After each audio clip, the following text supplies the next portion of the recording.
반가. 안녕하세요. 박용덕입니다. 공인중개사법 하루 3문제 기출 뽀개기 시간입니다. 여러분 문제 풀기 전에 구독, 좋아요, 알림 설정 해주시면 감사하겠습니다. 자, 그러면 25회 33번 문제 보도록 하겠습니다. 매수 신청 대리와 관련된 내용입니다. 틀린 것이네요. 1번 공인중개사는 중개사무소 개설 등록을 하지 않으면 매수신청대리인 등록을 할 수 없다. 예, 그렇습니다. 매수신청대리인 등록은 법인인 개업공개사나 공인중개사인 개업공인중개사만 매수신청대리인 등록을 할 수 있습니다. 2번 개업공개사가 매수신청대리를 위임받은 경우 당해 매수신청대리 대상물의 경제적 가치에 대하여 위임인에게 설명하지 않아도 된다 했는데 경제적 가치 설명해야 됩니다. 따라서 2번이 틀린 정답이네요. 경제적 가치도 설명해야 되고요. 매수인이 인수함에 따라 부담하여야 할 권리도 설명해야 됩니다. 2번이 틀린 정답이고요. 설명하지 않아도 된다 해서 2번이 틀렸습니다. 설명하지 않아도 되는 게 아니라 설명해야 됩니다. 자, 그 다음에 3번 매수신청 대리에 관한 보수표와 보수에 대하여 위임인에게 위임계약 체결 전에 설명해야 됩니다. 위임계약 체결 후에 하는 게 아니고요. 옛날에는 수수료라고 했는데 지금 보수로 바뀌었죠. 그 다음에 4번 매수신청 대리를 행위를 함에 있어서 매각장소 또는 집행법원에 직접 개업공인중개사가 출석을 해야 되고요. 법인인 경우에는 대표자가 출석을 해야 됩니다. 따라서 매수신청대리인 등록을 할 개업공개사나 법인인 경우에는 대표자만 매수신청대리인 등록을 위한 실무교육을 받고요. 임원 또는 사원은 받지 않습니다. 우리 중개실무교육은 모든 임원, 사원, 전원 및 분사무소 책임자가 중개실무교육을 받는데 매수신청대리 실무교육은 대표자만 받는다는 점을 주의하셔야 되겠습니다.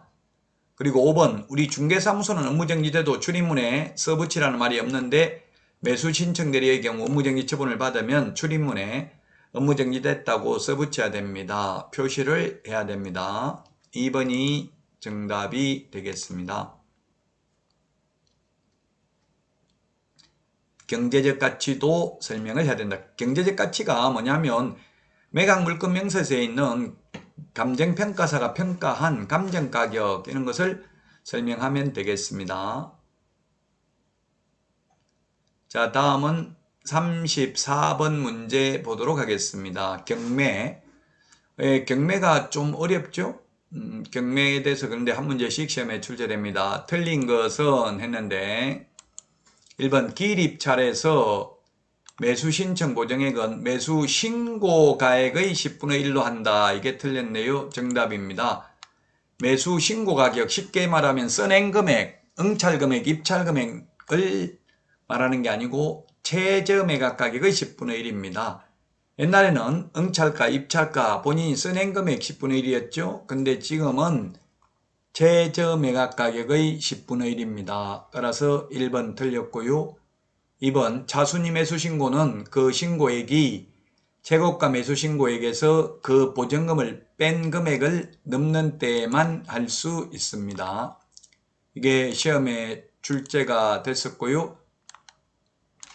기출문제 보면 최저매각가격이 2억인데 1등을 하기 위해서 2억 5천만 원 적어냈습니다. 그러면 차순위 2등은 그 2억 5천에서 보증금 얼마를 빼야 됩니까? 2억, 최저매각 가격이 10%니까 2천만 원 뺀 2억 3천만 원보다 높게 써낸 사람 중에서 가장 높게 써낸 사람이 차순위 매수신고인, 즉 2등이 될 수 있습니다. 이렇게 2등 차순위 매수신고인을 뽑는 이유는 최고가 매수신고인이 매수신고를 해놓고 보증금을 내지 않는 경우에는 보증금을 몰수해서 배당재단에 편입합니다. 그러면 2등한테 팔아도 보증금을 돌려주지 않으면 결국 1등에게 판 거나 마찬가지이기 때문에 1등이 보증금을 내지 않을 경우를 대비해서 2등을 뽑아 놓습니다. 자, 그 다음에 3번은 매수인의 소유권 취득은 매각대금 돈을 다 낸 때의 소유권을 취득합니다. 등기를 격려하는 때, 매각 허가 결정을 받은 때가 아니라 매각대금을 완납하는 순간 소유권을 취득합니다. 4번 압류채권에 대항할 수 있는 전세권은 그 전세권자가 배당 요구하면 매각으로 소멸됩니다. 배당 요구 안 하면 인수되죠? 말소 기준권리보다 선순위인 전세권, 임차권, 지상권, 지역권, 환매등기, 가처분 등기, 소유권 이전 청구권, 보전가 등기는 말소 기준권리보다 선순위면 인수되고 말소 기준권리보다 후순위면 말소됩니다. 5번 재매각 절차에서 전 매수인은 매수 신청을 할 수 없으며 매수 신청 보증을 돌려줄 것을 요구하지 못한다. 재매각이라는 것은 뭐냐면 매수 신청을 하고 매각 잔대금을 납부하지 않아서 다시 실시하는 매각이 재매각입니다. 그리고 잔금을 안 내놓고 또 매수 신청을 하면 계속 또 잔금 안 내고 이러면 경매 절차를 고의로 지연시킬 수 있겠죠. 따라서 전 매수인은 매수 신청을 할 수 없습니다. 보증금도 안 돌려줍니다. 1번이 정답이고요. 매수보증금은 최저 매각 가격의 10분의 1입니다. 다음은 35번 문제 보도록 하겠습니다. 중개대상물에 관한 법률관계 설명으로 틀린 것입니다.